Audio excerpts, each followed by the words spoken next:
Hello students, हम लोग Gauss के नियम का नोट कर रहे थे। लास्ट हमने किया था समावेशी चालक पट्टिका के कारण विद्युत क्षेत्र की गणना। आज अपने नेक्स्ट नोट करने जा रहे हैं जिसका नाम है समरूपावेशी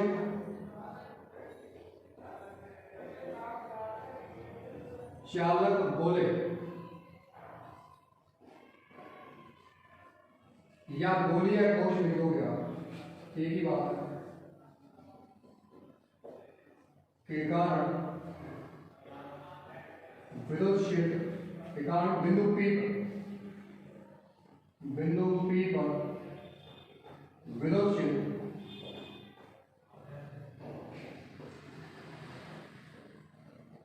ठीक है। तो अपन क्या कर रहा है, गाउस के नियम की सहायता से समरूपावेशी चालक गोले के कारण या गोलीय कोश के कारण बिंदु P पर इलेक्ट्रिक फील्ड की गणना करनी है। लेकिन इससे पहले अपने विद्युत क्षेत्र की दिशा को देखें, इलेक्ट्रिक फील्ड की डायरेक्शन क्या होगी, क्योंकि आज तक हमने जितने भी अनुप्रयोग पढ़े हैं उसमें विद्युत क्षेत्र की गणना करने से पहले अपने विद्युत क्षेत्र की दिशा निकाली, ठीक है। जैसे वायर के कारण निकाली तो ऑप्टिक एमिनेंस थी, ठीक है, प्लग के कारण निकाली तो ऑप्टिक एमिनेंस थी, ठीक है। इसी प्रकार से चालक गोले के कारण जो इलेक्ट्रिक फील्ड की डायरेक्शन है उसको अपने सबसे पहले देखें। तो मान लो अपने पास ये चालक गोला है, ठीक है, ये चालक गोला है R के लिए, इसको आपने चार्ज किया। तो हम जानते हैं जब भी आप किसी चालक को आवेश देते हैं तो आवेश इसके पृष्ठ पर समान रूप से वितरित हो जाता है। कल बताया भी था मैंने आपको कि आवेश इसके पृष्ठ पर समान रूप से वितरित होगा, तब जो इलेक्ट्रिक फील्ड की डायरेक्शन है वो क्या होगा, ठीक है। तो इसमें आपको ये ध्यान रखना है, जैसे पॉइंट चार्ज किया था, ये पॉइंट चार्ज था, ये भी क्या था, छोटा सा पॉइंट चार्ज गोलाकार था, ठीक है। तो इसके कारण जो इलेक्ट्रिक फील्ड की डायरेक्शन थी पॉइंटिंग चार्ज के कारण वो कैसी थी, रेडियली आउटवर्ड थी, इस प्रकार बाहर की, इस प्रकार से इलेक्ट्रिक फील्ड की डायरेक्शन दिखती है एक पॉइंट चार्ज के कारण, ठीक है। अब इसी प्रकार से एक गोला आपके पास, इसको समान रूप से चार्ज लेके आओ, ठीक है। तो अगर आप बहुत दूर से इसको देखोगे तो आपको एक पॉइंट चार्ज नहीं दिखेगा, ठीक है। तो इसके कारण जो इलेक्ट्रिक फील्ड की डायरेक्शन है आपको ध्यान रखना रेडियली आउटवर्ड हो, इस प्रकार रेडियली आउटवर्ड, इस प्रकार ये होगी इलेक्ट्रिक फील्ड की डायरेक्शन।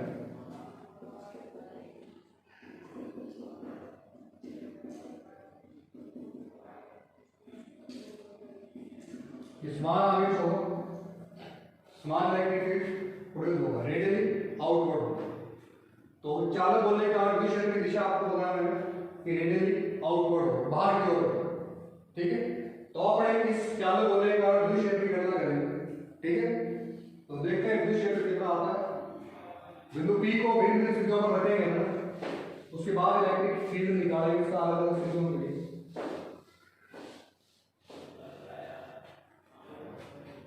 तो दिशा का हमें पता चल गया क्या होती है, जो दिशा है इस चालक गोले के कारण वो क्या होती है, त्रिज्यी होती है। गोला है उसकी रेडियस की कोई भी रेडियस लोगे उसके अलावा बाहर, ठीक है, त्रिज्यी। आपने क्या करना है, विद्युत क्षेत्र की गणना करनी है। नंबर फर्स्ट कंडीशन लेके करोगे, जब बिंदु P गोले के बाद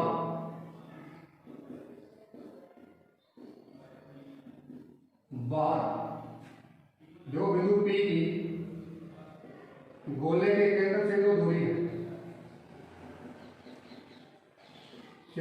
है OP, वो आपको हमेशा स्मॉल आर है। गोले के केंद्र से जो दूरी है वो क्या रहेगी, स्मॉल। जैसे मान लो आपके पास ये गोला, ठीक है, इसको समान रूप से आवेशित कर दिया आपने,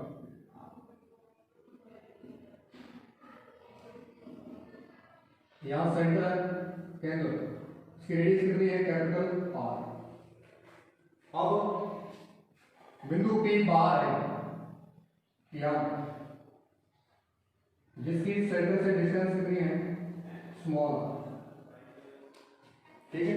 तो जब बिंदु P बाहर होगा तो स्मॉल r जो है वो ग्रेटर देन होगा किससे, कैपिटल R। स्मॉल आर है वो ग्रेटर देन होगा किससे, कैपिटल आर। ठीक है, अब बिंदु P पर आपको इलेक्ट्रिक फील्ड निकालनी है बाहर, तो उसके लिए अपने क्या करेंगे, देखो गाउस का नियम लगा रहे, सबसे पहले गाउस के पृष्ठ की गणना करेंगे। ठीक है, जो आवेश कितना उसके प्रति संयुक्त आपको गाउस के पृष्ठ लेना होगा। तो ये जो गोला है इसके प्रति संयुक्त पृष्ठ कौन सा होगा, सेकेंडरी गोला। तो इसके केंद्र को आर त्रिज्या मानते हुए एक सेकेंडरी गोले की कल्पना करें। ये क्या होगा, गाउसियन गोला होगा। क्या है, गाउसियन गोला या गाउसियन पृष्ठ, बंद पृष्ठ। ठीक है, आप क्या करते हैं, तो पृष्ठ मानते हैं, उस पर क्षेत्रफल 5 dA की कल्पना करते हैं, और इसकी दिशा आपको पता है dA की कैसे होगी, बाहर की ओर। इस लेसन के स्टार्टिंग में आपको बताया था मैंने एरिया वेक्टर, तो इसमें dA की डायरेक्शन क्या होगी, आउटवर्ड होगी, और इलेक्ट्रिक फील्ड की डायरेक्शन आपको बताई है रेडियली आउटवर्ड होगी। दोनों की डायरेक्शन सेम है। ठीक है, एक ही लाइन में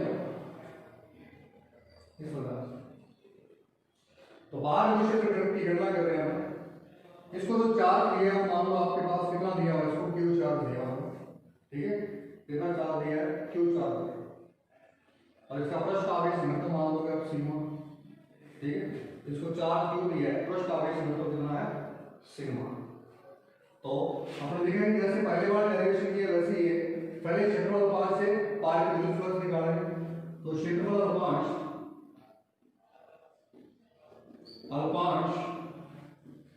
dA से पारित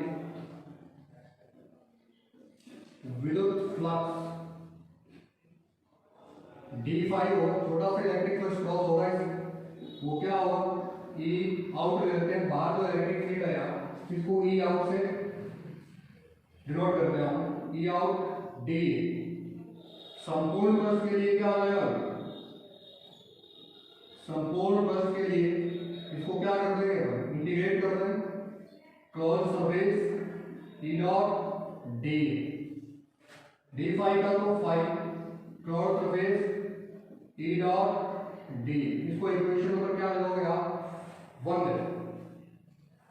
इसके बाद अपने गाउस के नियम से निकालना, तो गाउस के नियमानुसार, गाउस के नियमानुसार फाई क्या होता है, बंद पृष्ठ के भीतर उपस्थित आवेश कितना है, क्यू, और निर्वात की गतिशीलता एप्सिलॉन 0। तो ये गाउस के नियम से आ गया। ये भी बंद पृष्ठ के लिए है और ये भी बंद पृष्ठ के लिए, तो दोनों में क्या करोगे आप, तुलना करोगे। समीकरण 1 तो वह 2 की तुलना करना, कंपैरिजन करोगे तो अपने पास E dot dA is equal to Q upon में एप्सिलॉन। यहां से E डॉट dA को सोल्व करो, पहले सोल्व कर सकते हैं, आप सोल्व करो E dA cos कितने डिग्री होगा, E और dA के between angle 0 degree, Q upon में एप्सिलॉन 0 E और dA, क्यू अपॉन में एप्सिलॉन 0, E डॉट बाहर आ जाएगा कांस्टेंट है, क्यू अपॉन में एप्सिलॉन 0, dA कितना होगा, देखो क्षेत्रफल बहुत छोटा था, अब पूरा पृष्ठ कितना आपके पास एक गोला है, और गोले का क्षेत्रफल क्या होता है, आप जानते हो कि गोले का क्षेत्रफल संपूर्ण पृष्ठ कितना हो जाएगा, 4 पाई r स्क्वायर। ठीक है, गाउसियन गोले की गणना कर रहे हैं, तो गाउसियन गोले की कितना कितनी, स्मॉल r, तो कितना होगा 4 पाई r स्क्वायर। तो यहां से E0 क्रॉस 4 पाई r स्क्वायर क्यू अपॉन में एप्सिलॉन 0, E0 की वैल्यू निकालोगे तो क्यू अपॉन में 4 पाई r स्क्वायर एप्सिलॉन 0, इसको आप ये भी लिख सकते हो 1 अपॉन में 4 पाई एप्सिलॉन 0 क्यू अपॉन में r स्क्वायर। और हम जानते हैं कि 1 अपॉन में 4 पाई एप्सिलॉन 0 कितना होता है, k होता है, तो E0 बराबर में k क्यू अपॉन में r स्क्वायर। ये आपके पास इलेक्ट्रिक फील्ड है, इसलिए अगर वेक्टर फॉर्म लिखना चाहो तो आप ये लिख सकते हो,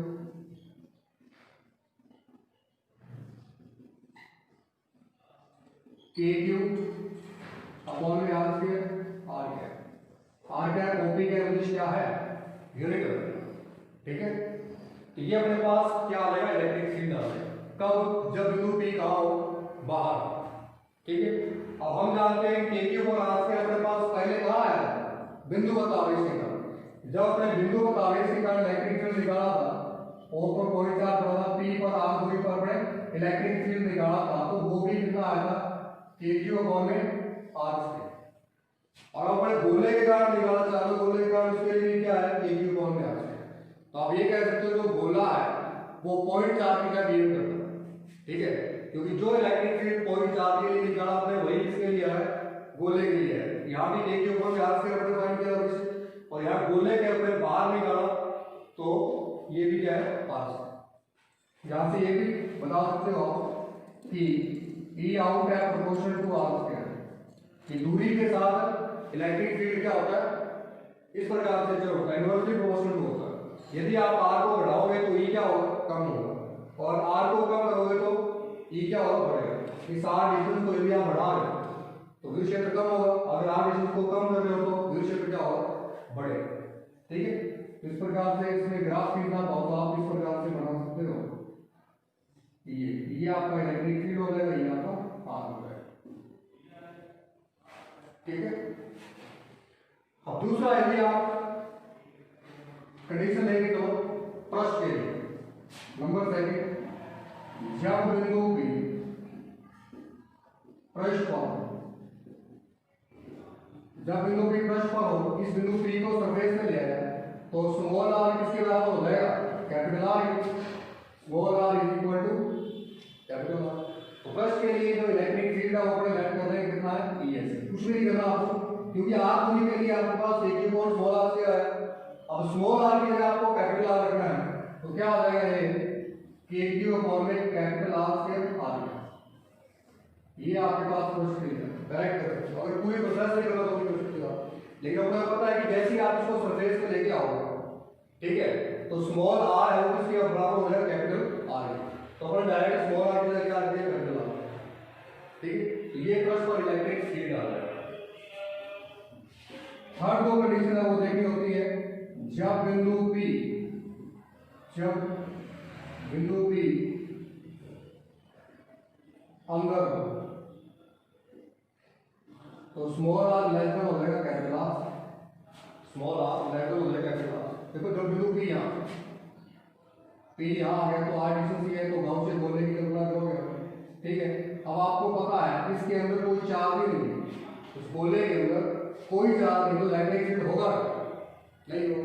ठीक है, जैसे अपने प्लेट के कारण किया था, प्लेट के कारण में जो इलेक्ट्रिक फील्ड निकाला था, जब थोड़ा सा गोला अंदर था इसको बच गई, तो प्लेट के अंदर कोई भी चार्ज नहीं था, तो इलेक्ट्रिक फील्ड कितना था? जीरो था। अब इस गोले के अंदर कोई भी इलेक्ट्रिक चार्ज है ही नहीं। ठीक है, तो किसी अंदर किसी बिंदु पर जो इलेक्ट्रिक फील्ड होगा क्या होगा? जीरो होगा। आप ये इसको डायरेक्टली लिख सकते हो, E is equal to zero. अगर इसका कॉज लिखना हो तो क्या होगा? रीजन क्या होगा? क्योंकि अंदर आवेश उपस्थित नहीं है। अगर आवेश ही नहीं है तो इलेक्ट्रिक फील्ड कितना होगा? जीरो। पूरी प्रोसेस से करना चाहो तो आप कर सकते हो। पूरी प्रोसेस में क्या करोगे? बस डी फाई इक्वल टू यहाँ ई लिख दोगे, बाकी सारा सेम ई इन लिख दो, और यहाँ क्यू डैश कर दोगे, क्योंकि क्यू को बाहर पड़ा होगा, अंदर में क्यू डैश मान लेगा। ठीक है, लेकिन बाद में हम देखा कि अंदर कोई चार्ज है नहीं, तो क्यू डैश की वैल्यू कितनी होगी? जीरो। तो ये इधर जीरो आ जाएगा, तो इलेक्ट्रिक फील्ड की जीरो की वैल्यू निकालोगे, जीरो से डिवाइड करो जीरो। अगर कोई प्रोसेस से करना हो तो कर सकते हो, लेकिन अगर आप स्टेटमेंट एक लिखो कि अंदर आवेश उपस्थित नहीं होने के कारण इलेक्ट्रिक फील्ड कितना होगा? जीरो। ठीक है, तो इस प्रकार से अपने समावेशी चालक बोलने के कारण विद्युत क्षेत्र की गणना करते हैं। ठीक है, आपने यदि ग्राफ शो करना चाहिए इनका कंबाइंड फॉर्म में, तो वो कैसे करें उसको देखो। ग्राफ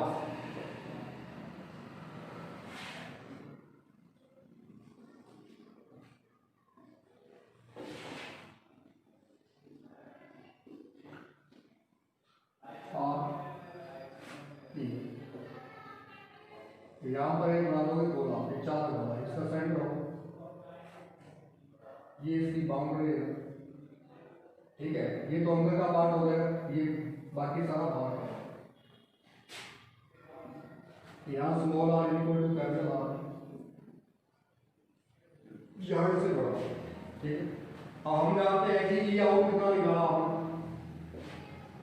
के क्यू अपॉन में आर स्क्वायर, ठीक है, आ गया। या ये इसको E out proportional to 1 upon में r square, inversely proportional to 1 upon में आर स्क्वायर, और ई एस कितना निकाला, के क्यू अपॉन में कैपिटल आर स्क्वायर, आ गया, ठीक है। जो क्वेश्चन ही रहेगा, क्योंकि आर आपको अगर बोले कि जो त्रिज्या कैपिटल आर, ये क्या है, क्वेश्चन है, ठीक है, चेंज नहीं हो रही, के भी क्वेश्चन, माध्यम में डिवाइड करेगा, और जो भी क्या है क्वेश्चन, तो ई एस क्या रहेगा, क्वेश्चन रहेगा, और ई इन आप जानते हो कितना है आपके पास, 0, ठीक है। तो बाहर वाला ओनली ग्राफ बनेगा आपके पास आउटर, इस प्रकार से इनवर्सली प्रोपोर्शनल होगा, इधर भी इसका बाहर इनवर्सली प्रोपोर्शनल टू बाहर, और अंदर कितना रहेगा, ई 0, ई आउट प्रोपोर्शनल टू 1 अपॉन में आर से, ई आउट प्रोपोर्शनल टू 1 अपॉन में आर, ठीक है। इस प्रकार से ग्राफ होगा। तो ये था आपके पास समरूपावेशी चालक गोले के कारण क्या विद्युत क्षेत्र की गणना, अंदर बाहर और पृष्ठ को निकालना, ठीक है। जब आवेश घनत्व के रूप में भी आप इसको निकालना चाहो तो निकाल सकते हो, क्योंकि हमने बताया था कि आवेश घनत्व कितना, पृष्ठ आवेश घनत्व सिग्मा है, और चार्ज आपने कितना दिया, इसको क्यू दिया है, ठीक है। तो अपने जानते हैं कि सिग्मा बराबर क्या होता है, क्यू अपॉन में ए होता है, एरिया, ठीक है। तो क्यू यहाँ से निकालोगे तो सिग्मा ए हो जाएगा, और ए एरिया, टोटल एरिया कितना है इसका, पृष्ठ क्षेत्रफल 4 पाई आर से, अगर बाहर के लिए देखते हो 4 पाई आर से, यहाँ इसको सॉल्व कर सकते हो आप। हम जानते हैं कि आउट कितना अपने पास, के क्यू अपॉन में आर स्क्वायर, के की value 4 pi epsilon 0, Q upon में आर स्क्वायर, क्यू की वैल्यू को यार ये जो निकाले 1 अपॉन में 4 पाई एप्सिलॉन 0, क्यू की वैल्यू कितनी, sigma into 4 pi r square upon में आर स्क्वायर, आर स्क्वायर से आर स्क्वायर 4 पाई से 4 पाई जाएगा, तो क्या आएगा, सिग्मा अपॉन में एप्सिलॉन 0, डायरेक्शन आर गैस के अंश, ठीक है। तो इस प्रकार से आप पृष्ठ आवेश घनत्व के रूप में इसको फाइंड कर सकते हो, चाहे तो ये चाहे इतना करो तो भी सही, ठीक है। तो इस प्रकार से अपन एक समरूपावेशी चालक होने का इलेक्ट्रिक फील्ड को ज्ञात करते हैं, और कल अपने करेंगे उच्चालक होने के इलेक्ट्रिक फील्ड की गणना, ठीक है। तो आज के लिए इतना ही, थैंक यू।